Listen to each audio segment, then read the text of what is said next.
Hello and welcome to the Tifo Football Podcast. I'm Joe Devine and I'm joined now by Alex Stewart. Hi, Joe. Seb Stafford-Bloor. Morning, Joe Devine. Oh, morning. It's a Thursday. It is for us. It's a Friday for you. We're here with some game-relevant stuff. Relato, the weekend. I believe there are actually some games on the Thursday evening that I haven't looked at. Let me just quickly look now. Yes, so Liverpool-Chelsea, big game this evening. Fulham-Tottenham, also a big game. West Brom-Everton. Now, this is going to happen sometimes, that as we record on a Thursday and release on a Friday, we won't be able to catch the Friday night games. So, unfortunately, this episode isn't as game-relevant as previous episodes have been, and I can only apologise for that.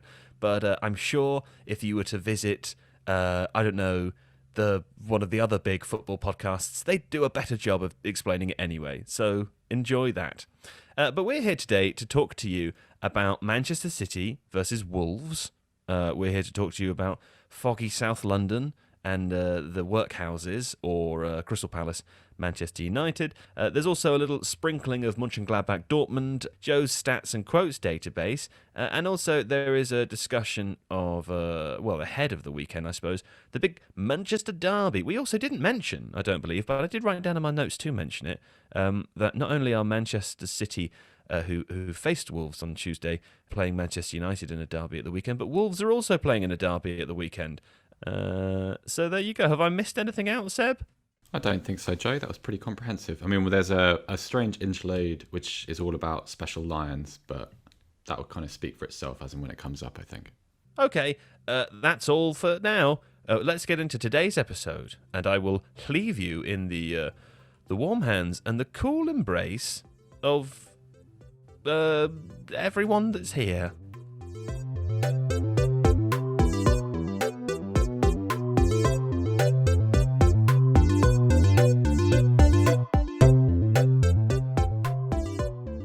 Okay, let's begin with Manchester City 4, 1 Wolves. Yeah, 1 Wolves.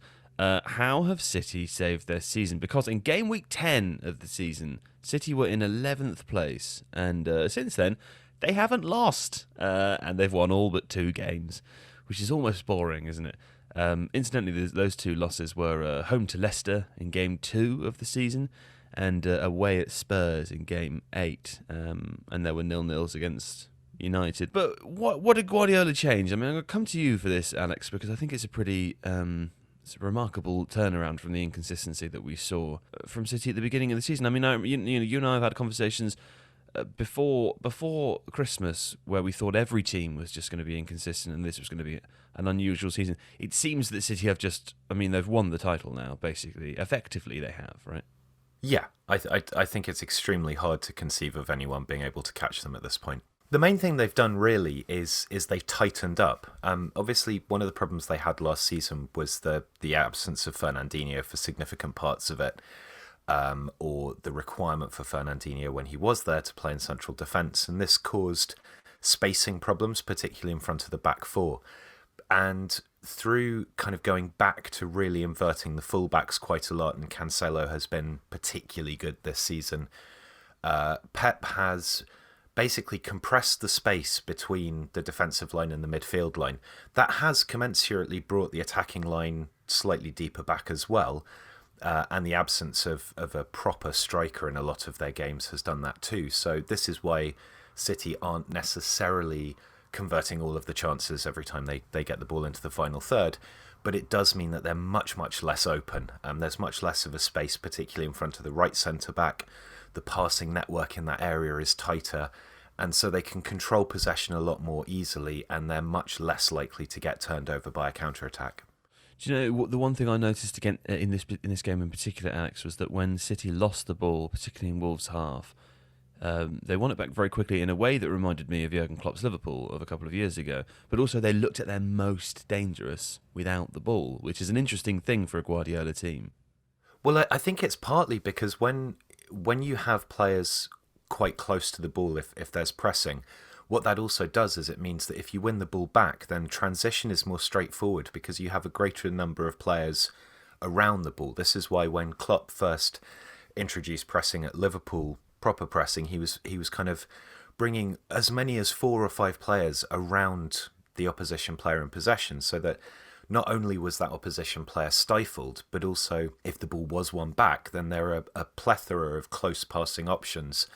That means that the team can then counter-attack. And I think Pep's been able to do that again because of this compression, that the team is more vertically compact, so there's less space between the defenders and the forwards. And this means that if the ball is won back, City aren't kind of then pausing and thinking, well, the nearest pass to me is a sort of slightly speculative 25-yarder. It's a lot more condensed. And then the team all push up together as a unit. And the fact that the inverted fullbacks are cutting inside and helping out that midfield line also means that they can push higher up the pitch with a greater degree of confidence. You've indicated also that you want to talk about Juan Lisho. Yeah, I just think that it's worth noting that this is a guy who's been a significant influence in Pep's career. And when Arteta moved to Arsenal to take over, obviously City were without an assistant head coach, and Lijo came into that role. He's a kind of important figure in the development of Spanish football. He's largely credited with introducing the 4-2-3-1, but Guardiola also played under him in a slightly weird stint over in the Mexican League, where Dorados actually got relegated, but probably shouldn't have done. They had weird rules about relegation at the time. I think Guardiola learned a lot from him and kind of developed his understanding of possessional play under him as a player. But I think Guardiola also really likes to have somebody around that he can bounce ideas off, that he respects. And that's something that you see if you read the Martí Pernarau books of his time in Bayern, particularly with Domènech Torrent. You know, having somebody there that he can talk to, develop his ideas, and then go away and kind of put them into practice himself. And I think having Lijo there, somebody that he respects, somebody who understands the way that he wants to play football, has probably been, if not a massively significant part, I think it's definitely helped City. You said possessional play. Yeah. Is that a thing? I thought it was positional play. Yes, I suppose it is positional play, isn't it? Yeah. You flexed then like that was actually a thing. I was just going to try and style that out, but it's like what I do in arguments sometimes when someone accuses you of a mistake and you go, "No, I meant that." No, and no, this I is did. why. It's weird. I mean, it's possession football, but it's yeah I know. I get it wrong in It's been a voiceovers long all the week. time. What can I say? Anyway, quadruple. Seb. City returned to the Etihad, right? 2-0 up against Mönchengladbach for the second leg of the Champions League tie, round of 16. Given the performance in the first leg, it's very difficult to see them not progressing. In April, they are due to play Tottenham in the final of the Carabao League Cup, and they're away to Everton in the quarterfinals of the FA Cup on the 20th of March. The point I want to make is that it's not unusual for City to be in all the competitions at this stage in the season, but with the quality of other teams so far this season, is talk of a quadruple or a treble really that silly, given that relative strength? I do feel as if we have this conversation this time every year, where all of a sudden we all notice that City are qualified in all 4 competitions, and some bright spark just chucks the word quadruple into their copy. But this season it seems particularly fair and reasonable because, hey, City, and for some fairly obvious reasons, City do seem to be coping with the oddity of the season far better than anybody else. And if you look at those games that you mentioned, they're going to go through against Gladbach. Gladbach cannot retrieve a 2-goal deficit away from home. They will almost certainly beat Spurs at Wembley, I'd have thought, unless something unlikely happens. I would back them to get through against Everton, and they have the league pretty much won already. It's a funny one, isn't it? Because there's so many material differences to this season, and there are so many ways in which, if you wanted to, you could kind of place an asterisk next to it. And yet, theoretically, it could become the most successful season for a single club in British footballing history. There's some good teams left in the Champions League, though, right? Who have we got Well, left? I mean, are theoretically, there, though? I mean, there are some good sounding teams. There are some teams with some big reputations, but are there any teams who are playing particularly well? PSG are decent. Dortmund played well in the Champions League. I know they're not playing that well in the Bundesliga. PSG played well against Barcelona. I mean, the PSG are going through, right? PSG are probably going through, but would you Liverpool, say the old enemy, they're going through. I know they're shit now, but Real Madrid is still going through.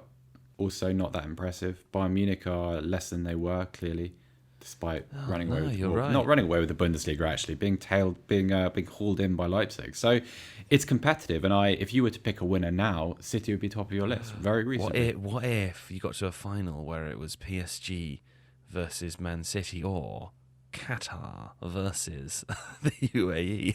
Be very exciting. That would involve some very punchy think pieces being written in the days before, wouldn't it? It could be a quadruple. Isn't it funny? No one cares about treble anymore, do they? No one cares about the treble anymore. Old news, Joe. Old news. Been done. 1999, already done. No one cares anymore. Now it's got to be the quadruple. Do you think maybe they'll add another one, or they'll start including the Charity Shield to make it the pentuple? Is it the pen? Would that be the pentuple? Do you remember when Liverpool won a treble of things not including either the Champions League or the Premier League, and that very briefly became a thing, like a point of contention about what was a proper treble and what wasn't? It's not a treble, is it? Look, that's not a real treble. The treble has to include the top competition in Europe. That's the only. Otherwise, it's not a real treble. That's my take. Can you imagine if Twitter had existed then, and the just how boring that argument would have become and how quickly it would have become boring? Been amazing. Yeah, it would have been horrible. Anyway, let's talk about Wolves now, because Wolves actually put in a spirited performance in the second half. There was a conversation ongoing I was having with some people, some human beings yesterday. The conversation included the idea that Wolves might be the most boring Premier League team, and I thought on the basis, maybe that's true. Maybe Wolves fans agree. I think Crystal Palace fans might disagree with that. But I think that the conversation happened yesterday on the basis of their performance against Manchester City. I felt that was a little bit unfair because they had quite a spirited performance in the second half. I thought there were moments where they looked like they were going to score on the counter. There was 2 5v3 moments, which was interesting. The thing I want to talk about, though, is Adama Traore, because apparently, didn't know this until the game, but Adama Traore is yet to score or assist in the league so far this season. And I wondered, Seb or Alex, is that just because of the lack of Jimenez really impacting? I mean, I know that he might have been the main talking point about Wolves' team last season, but he wasn't the focal point of the team, was he? No, but I would say a lot ran through him, and to his credit, that Jimenez point is, is pretty fair. There was not just a kind of an understanding in the build-up phases, but also at the point where goals were finished. If you look at sort of how many of Raul Jimenez's goals came from cutbacks and from his late movement in the box, but also remember Wolves lost Diogo Jota, who I know had a bit of an underwhelming start to last season, but had a few really strong purple patches. Strong purple patches, just purple patches. I think we'll go with. I should have had an extra coffee before I started this. And so from a broad perspective, you're looking at Wolves as an attacking unit, as a group, and you're looking at a system which has pretty much had to be redesigned, and also which has had to incorporate lots of different forwards at different points. So Jimenez at the start of the season, Willian Jose, Patrick Catrone at some point. Are you now so German that you just avert a were? I finish every day with a German lesson for 2 hours. You've only been there for a week. You tried to call him Willian Jose. It's like I'm so aware of my pronunciations now that I'm kind of caught between languages, and not in a good way because I don't know any German. I just ganz schlecht. Willian Jose. So him, yeah. Yeah, him, yeah. The boy from Sociedad, yeah. So there's a lot of moving parts there, and so I don't think Adama Traore is playing at the standard that he was last season, especially when he steps in field. Like his work in field is less than it was. He's not as efficient. A few of his bad habits on the ball have come back. He doesn't release it quite as quickly or as cleverly as he did last year. But there are mitigating circumstances too. There are mitigating circumstances, but he hasn't scored a goal or an assist in the league, Seb. I'm not saying like he's not playing that well and he's missing his pals. And I don't. It's not like I'm not being heavily critical of Adama Traore. I suppose I am, really. What I'm saying is I'm sorry for being heavily critical of Adama Traore, but after 26 games, not a goal or an assist, is quite something for a player who really lit up the skies above Wolverhampton last year. Well, I'm going to take a quick left turn there, because lighting up the skies around Wolverhampton. If you go to Molineux, and anybody listening who's never been to Wolverhampton, go to a game there, because when you arrive at the stadium, it's kind of sunk into the landscape. So you walk through the city, the town even, and you arrive there, and it's beneath you. Would it be a victim of flooding? No, because I don't think there's a river or an ocean Nice. anywhere in the Black Country. I mean, there's probably a river, but nothing which poses a flooding threat. And so you can stand above it, and at night time for night games, there's this just beautiful glare from the floodlights. It's the mecca of Instagram football pictures in the Premier League, in my opinion. Yeah, nighttime at Molineux, fantastic. That's kind of my contribution. Thanks, Seb. Sehr good, Seb. There's definitely something to be said for this issue with the forward line, though, because he has managed he's got the second highest total for expected assists for Wolves this season, per 90, just after Pedro Neto. So he is producing passes that should lead to opportunities. Not an enormous amount by any stretch, but the fact that Wolves have had this attacking system so disrupted, the fact that while Jimenez, like Seb says, was getting forwards into the box and finishing off chances, a lot of what Jimenez also did was drop very, very deep and spray passes out to the wide attackers before them pushing forwards. That kind of link to get the wide attackers into aggressive positions quickly with transitions just isn't happening to the same degree with Wolves. That's one of the reasons why they've become so boring. And that's kind of what Traore thrived off. So, he is still producing passes. Sometimes you have to look at a player who's registering decent expected assists and not getting any assists as being the fault of somebody else. And I think that is part of the issue. But you can't overstate the importance of Jimenez's injury to them. I think it's just completely changed the way that they have to play. Yeah. Well, speaking about the way that they have to play, Nuno Espirito Santo signed a 3-year contract just before the season started. What do we think the next 3 years will look like? He's a good coach. He's benefited to a degree I think everybody appreciates, particularly when Wolves came up from the Championship. The relationship with certain agents afforded Wolves a high quality of player that maybe they wouldn't have got in the Championship otherwise. But he's built a very solid system. I think the issue is that system has been shown up because of the loss of such a key player, that he now needs to find a way of adapting that. Willian Jose is not exactly the same kind of striker, but is not dissimilar, but is also, I think, 28 or 29, so he's not necessarily a long-term mainstay in that role. I think we can see with the way that he's getting more out of Pedro Neto, for example, that he has the ability to develop players a little bit. But I think Wolves need to kind of push on and start finding better attacking solutions. And that's what I expect he'll have to work on quite substantially, because they're going to be strong enough to stay up. But I think fans will start to look at this slightly turgid style and think, well, we need more than that. Seb, I'm going to commit the cardinal sin now of talking about a club outside the top six and where their manager might go other than the club that they're already at. Nuno, what do you think about... I mean, we've heard from Alex what we think about Wolves' future might look like. Nuno, what do you think his future looks like? Because he's an exciting prospect, Prospect, even he looks a bit old already. I really like him at Wolves. I could certainly make the case for him going elsewhere. You could probably have made the case for him going to Arsenal before they made the Arteta change.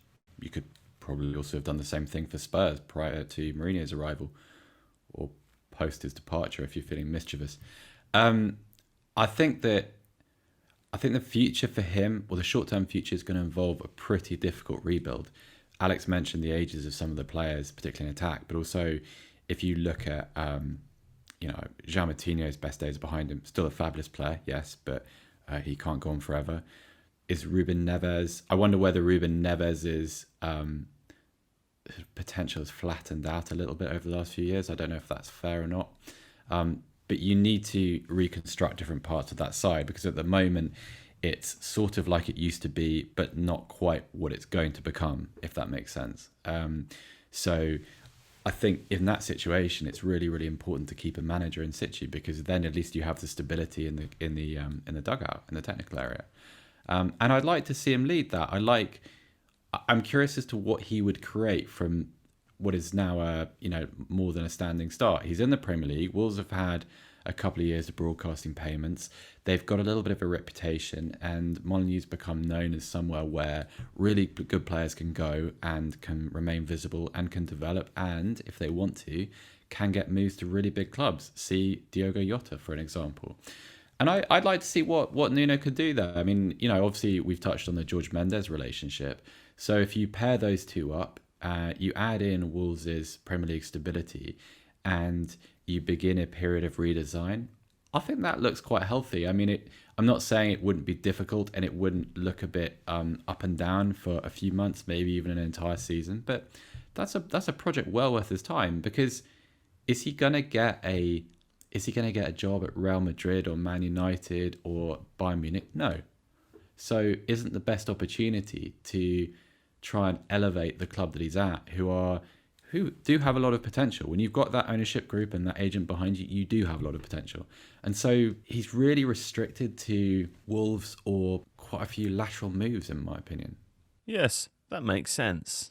Do you know, there was one more thing that I thought about the Manchester City Wolves game before we move on, and that was to ask, have you ever seen that video of when the Lions take down the elephant? Is that just one video? No, I mean, there's a famous clip. I think it appeared in one of the David Attenborough wildlife documentary programs.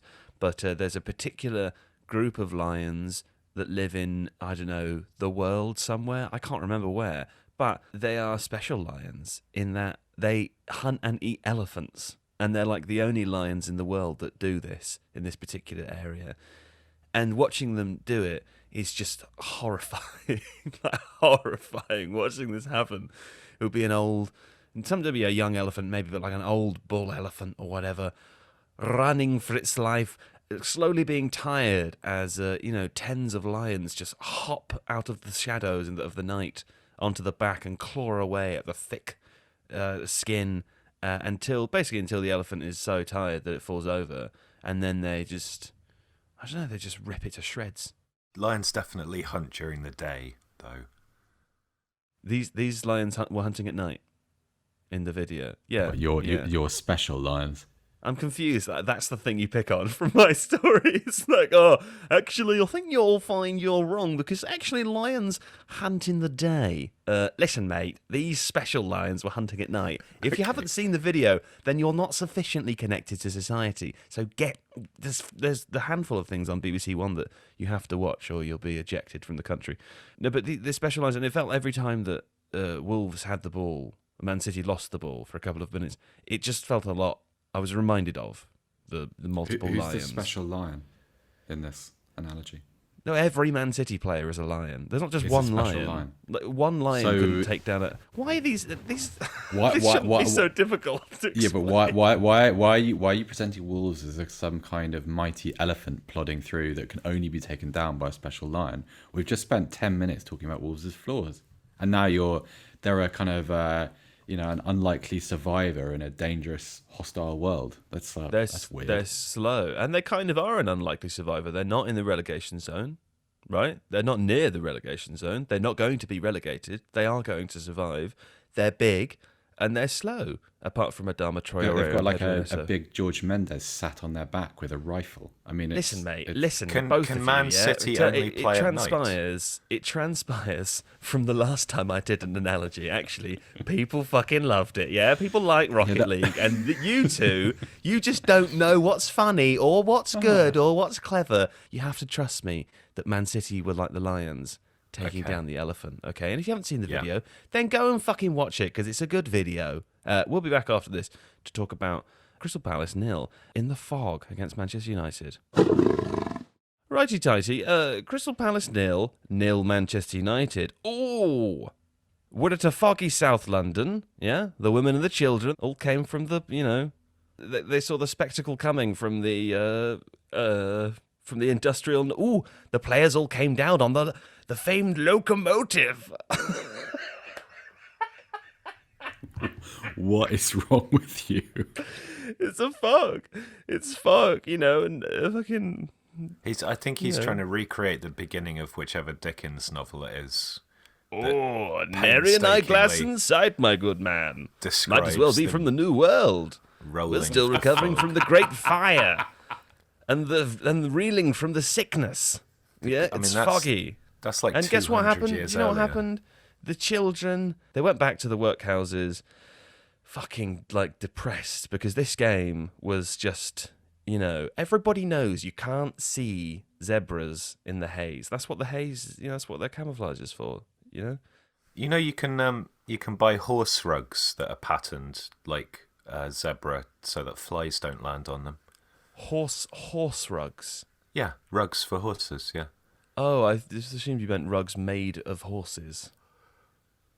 No. Why would you do that? That's brutal. Who knows? Anyway, horse blankets, keep the flies away.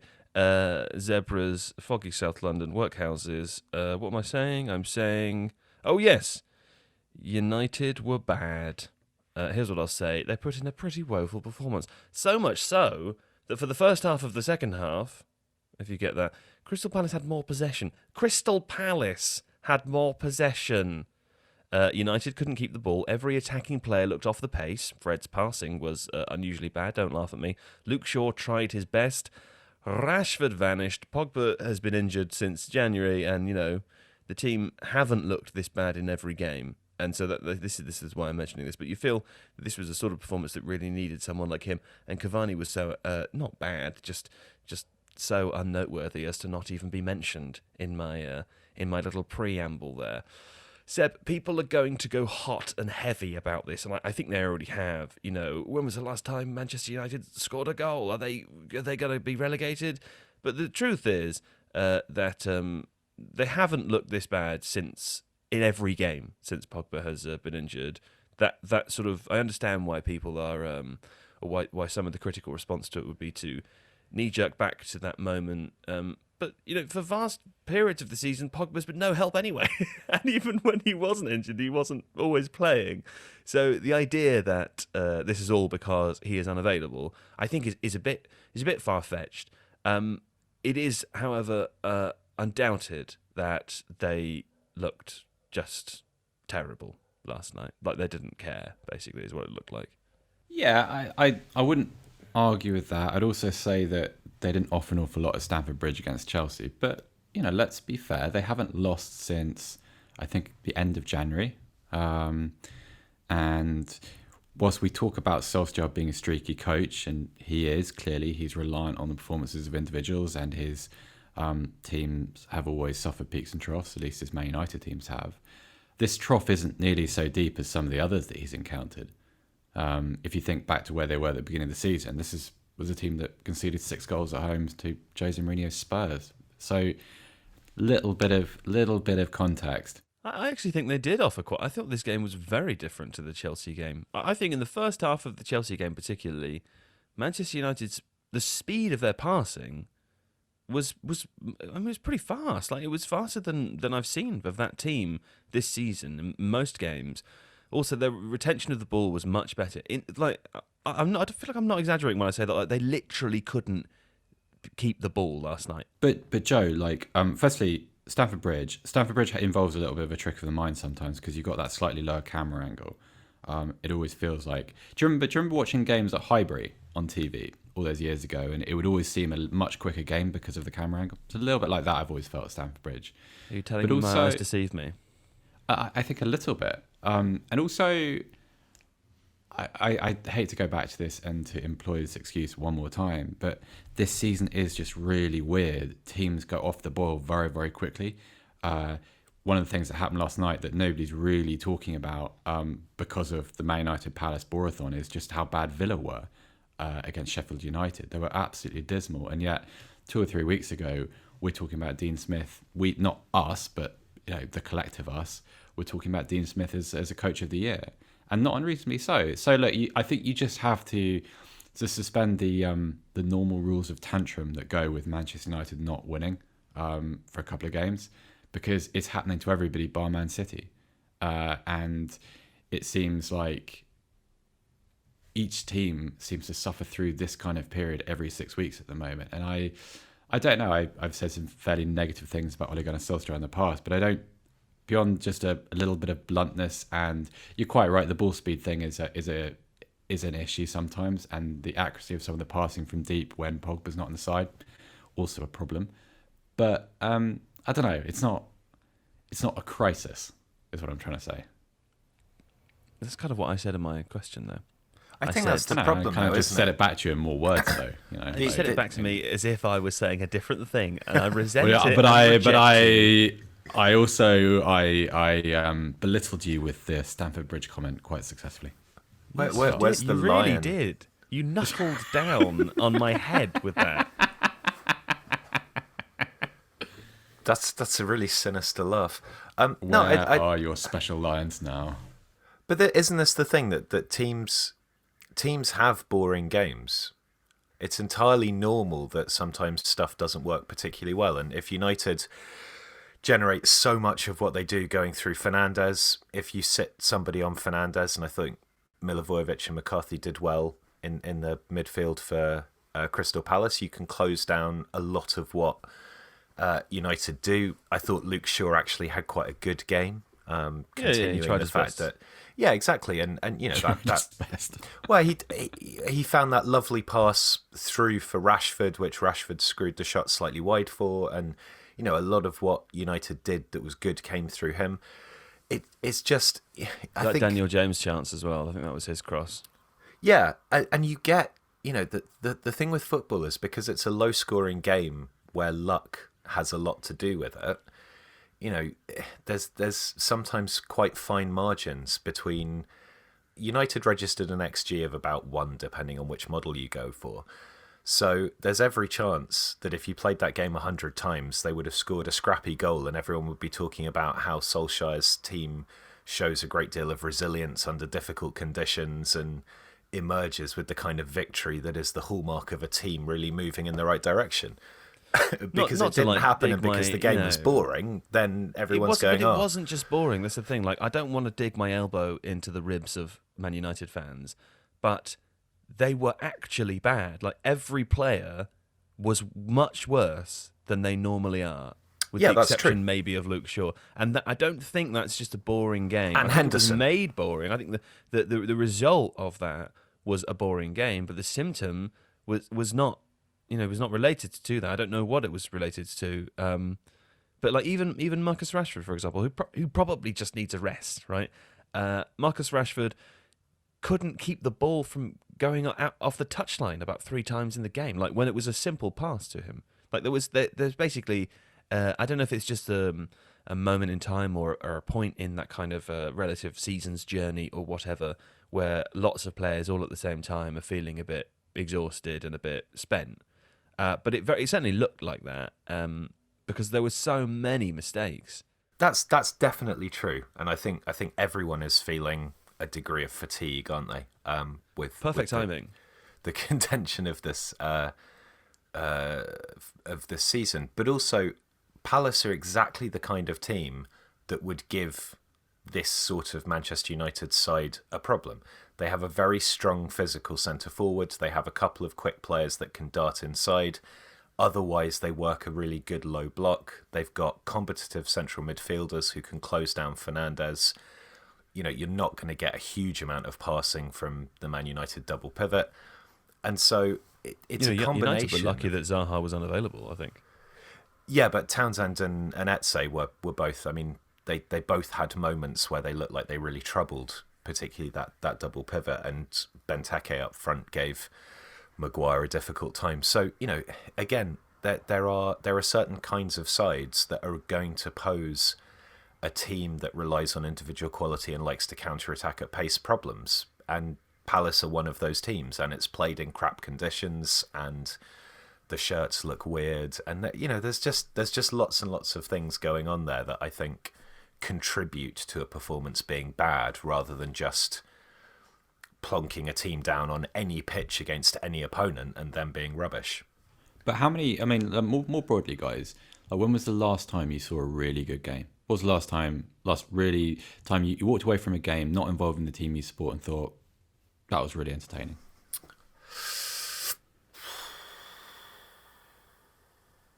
When Arsenal beat someone 3-1 recently. Leicester. Yeah, that Okay, was quite Joe? good. I'm just looking back through my notes. And the last game that I was really excited Sevilla by Dortmund.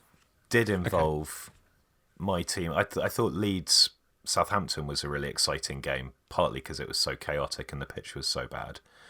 But there have been good games. But I agree, you're right.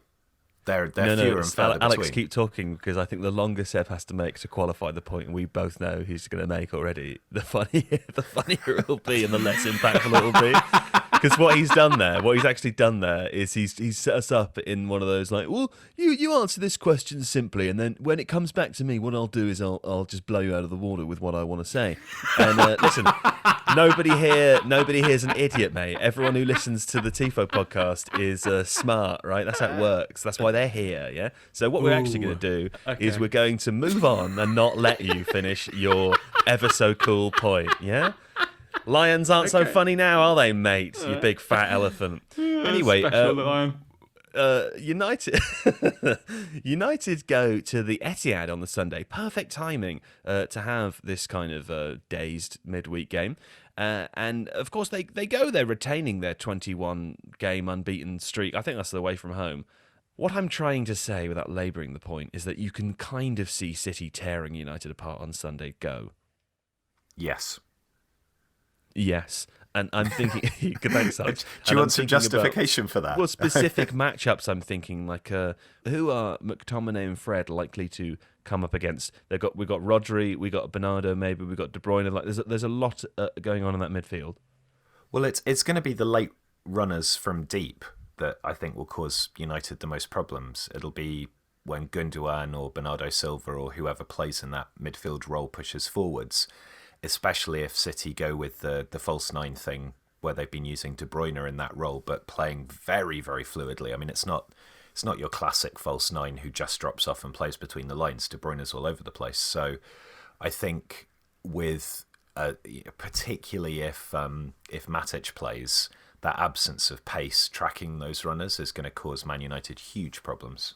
Do you think they will play with that? Because I know they played with the kind of that, the 4-3-3 with the free eights against Wolves with Jesus in the number 9 role. What would be a factor or a decision that might cause them to go back to the false 9 against United?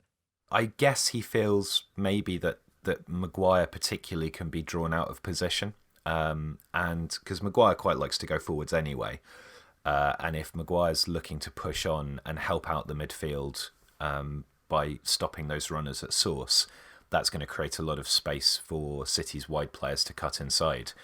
And particularly with Mahrez, Foden, Sterling, whoever plays out there, City have generated quite a lot from that sort of run and those sorts of movements. So I can see how creating that space in behind by looking to suck Maguire into an advanced position would be particularly dangerous.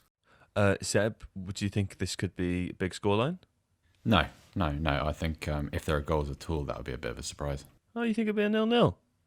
Yeah, because I think United will be so negative that, I mean, that's kind of, I think United are in a position now. If you look at their upcoming fixtures, this all of a sudden, this looks like a kind of game where a point is a really good result. So City away, first leg of the Europa League tie against AC Milan at home, West Ham at home, Milan away, Leicester away.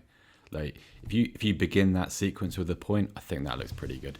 No, well, Seb thinks it's going to be a 0-0 draw. Alex, I'd like a score prediction from you, please, too. So one of you will definitely be wrong on Tuesday. Well, Seb thought that Chelsea would beat Man United at home, and I said it would be a 0-0 draw. So yeah, you did actually. You did that on our story chat, didn't you? That's the past, mate. That's the past. Sure. No, I'm just bringing it up because I like to feel vindicated. I I think 3-1 City. You think Man United will score? Okay. Well, there we go. That'll be something to look forward to on Sunday. Yeah, I'm sure the game will be televised in all the ordinary places. So hop on that train. Let's talk about Crystal Palace, because there's a rumour afoot. And a rumour only, by the way. We don't know anything, okay? So this isn't the thing. But maybe Hodgson leaves in the summer. What if he did? Is this because of the way that Palace play? Is this the kind of age-old how does Stoke move on from Tony Pulis situation? Could it become that? And if it is, which teams have done that well, and how do they do it? Because that's a difficult sort of transition to make, isn't it? It's really difficult, and it's difficult because there's a time lag, isn't there? If you bring in a manager who wants to play a really different style of football, and the last time Palace did this, they brought in De Boer, and that went horrifically badly.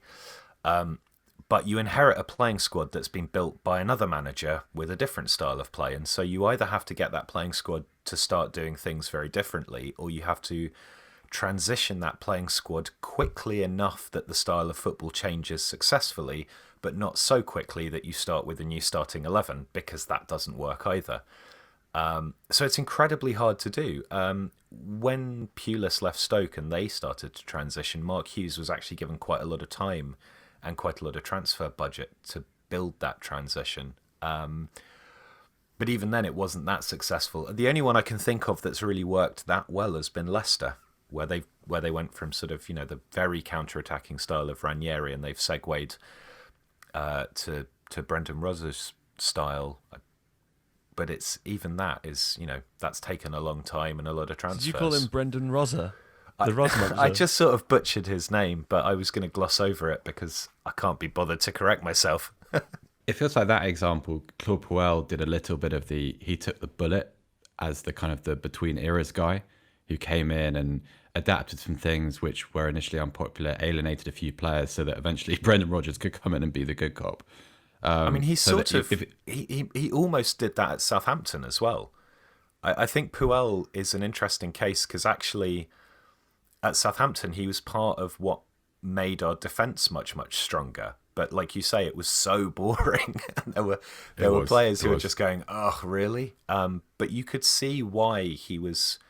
You could see he was trying to transition towards something and wasn't given the time. But yeah, I think that's an important. Maybe what Palace need to do is hire Claude Puel to kill everyone with tedium for a year, and then bring in someone good. Isn't there an argument to say that actually this summer is the perfect time for Palace to make that change? Because Hodgson's contract's up, and the list of contract expirations this summer at Palace is very, very long indeed. I'm going to read a couple of them. Players whose contract ends by the 30th of June include Gary Cahill, James McCarthy, Wayne Hennessy, Mamadou Sakho, Christian Benteke, Patrick Van Arnholt, Stephen Henderson, Andros Townsend, Scott Dan, Martin Kelly, Nathaniel Klein, Joel Ward, Connor Wickham, Jeffrey Schlupp, Tyreek Mitchell, and that's it. But that's still a lot. And there's not many of those where you think, you definitely signed Tyreek Mitchell to a new contract. Yeah, for sure. But a lot of those players, I think you can look at and say, well, they're getting on. There's certainly experience there, but there's also a couple of players where you even forget that they're Palace players, like Connor Wickham. So it does.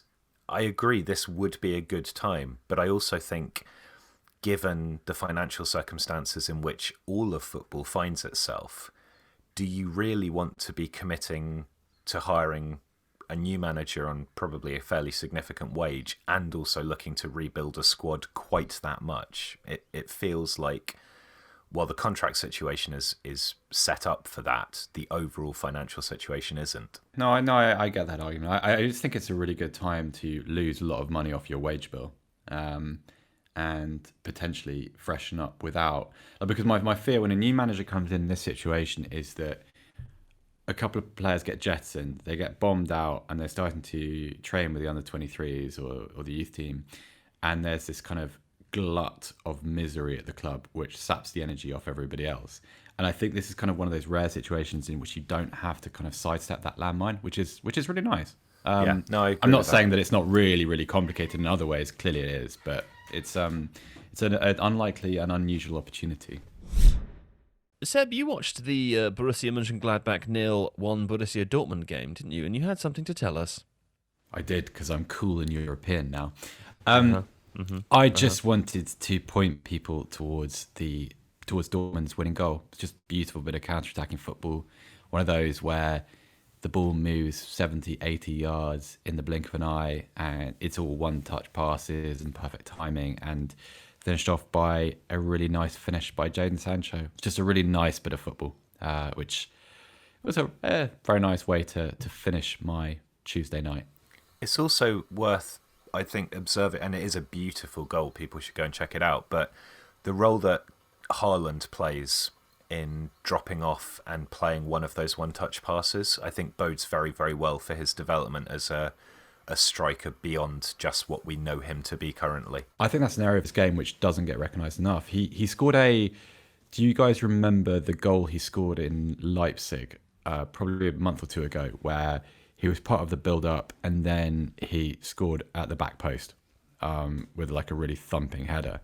Like he is a much better facilitator than he's given credit for. People think of him as making those runs off the last man and being all pace and elbows and arms and moving around in that kind of slightly flaily way. But he's very good technically, I think. I just don't think we necessarily get to see it quite as much as we could do. Also, Marco Reus's one-touch pass that curved in. I mean, it's just a great goal. Someone watched the Swallow Napoli as well. Who was that? That was me. That was me again. Cool and European surprise. now. And you sound so cool. You've got nothing in your life other than football. Is that that's pretty much it. I'm even in quarantine, so there is literally nothing I can do to expand my horizons at all at the moment. But it was good because it involved one of my favourite tropes, which was two penalties in stoppage time, and both given because the other had been given, if that makes sense.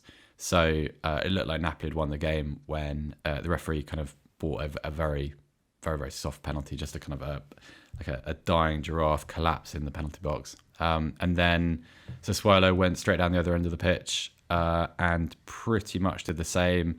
And the referee was blowing for the penalty even before the foul had been committed, because it was one of those, wasn't it? It's like that sort of unwritten rule that, yeah, but you've given one down the other end, so really, you owe us, and everybody knew exactly what was happening. Gattuso threw his jacket off. Lorenzo Insigne kicked an advertising hoardie on his way down on the way down the tunnel, and Napoli threw away some points. But it was great fun, 3-3. Okay. Well, finally, welcome to Joe's Player Quotes and Facts database. It's Joe's Quotes and Facts database. Yes, welcome to the database. Today we've got one entry that I've managed to do whilst Seb was talking. Vicente Gaeta, the Crystal Palace goalkeeper. Now, the quality of this one may be reflected in the context in which it was delivered. But here's the fact about Vicente Gaeta, and the fact is copy from the All Football app. So thanks to the All Football app for this copy. However, the young girl was picked on for wearing it. So just in context for that line is a young girl had a non-uniform day at school and decided to wear her Crystal Palace kit. And then she was picked on for wearing it, naturally, because, Crystal Palace fans bottom feeders, so you must shout at them when you see them. I think that's the rule in schools. Is that the rule? I assume so. And her father said she no longer wanted to support the Eagles, which is it would be a shame. Gaeta saw the tweet and without even being mentioned and responded to the upset dad, and the Palace goalkeeper invited both to come to the club's next home game at Selhurst Park, while also offering his gloves to the girl and even proposing a spot in the academy for her. So that's the fact, and I know that's a sort of standard, ordinary story about, footballers. Depending on which way you look at it, footballers getting involved in the community or cynical PR work. I liked it mostly because I like the idea. I don't like the idea of it because it's sad, obviously. I don't want this to happen, but I like the idea of people being picked on for which shirt they wear at the school. Do you understand what I'm saying? There's some humour in that it's a Palace shirt. Why does a Palace shirt get picked on? They probably lived near Crystal Palace. I mean, it seems like an ordinary thing. I'm just trying to understand the logic of the picker. You know, who the person doing the picking. What's the logic behind that? Just that they're a shit club or something? Presumably that's it. Not well considered, or is there more to it? Do you think there could be more to it? Maybe they're in the QPR catchment area. The quote from Vincent Gaeta is this comes alongside a picture of him saving a shot. This is a funny one. Photograph of him saving a shot. I guess there was a win. I couldn't work out what team it was we're trying to shoot against him, but he said, "Sorry, but no," with clapping hands, the stop sign emoji, and then 4 eagles. I am very happy, Eagles. Sorry, but no.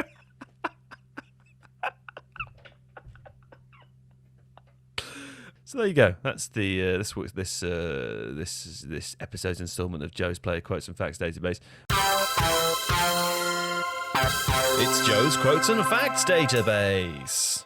We'll be back next time with more, probably. I'll try to remember to do some in between now and then. I feel extra buoyed this episode because people told me directly not to worry about you two and whether you understand me or not and whether you respond sufficiently to me or not. Don't worry about it because other people get it. They were disheartened to hear that at the end of my Rocket League analogy, my wonderful Rocket League analogy in the last episode, that I'd lost confidence in myself. No, but I thought, I'm gonna take. No, shush up. See, shush up now. No, because stop talking. You doubted yourself throughout your Rocket League analogy. You even apologised for it halfway through.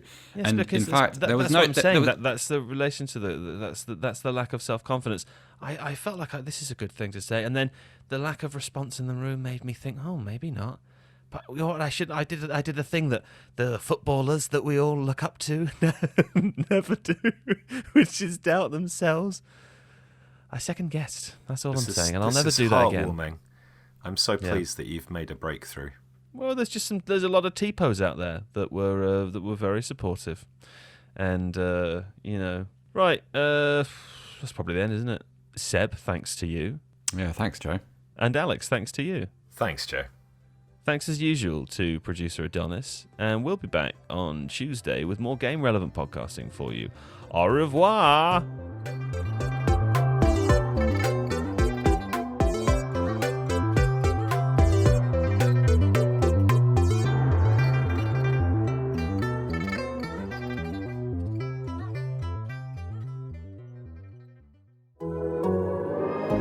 The Athletic.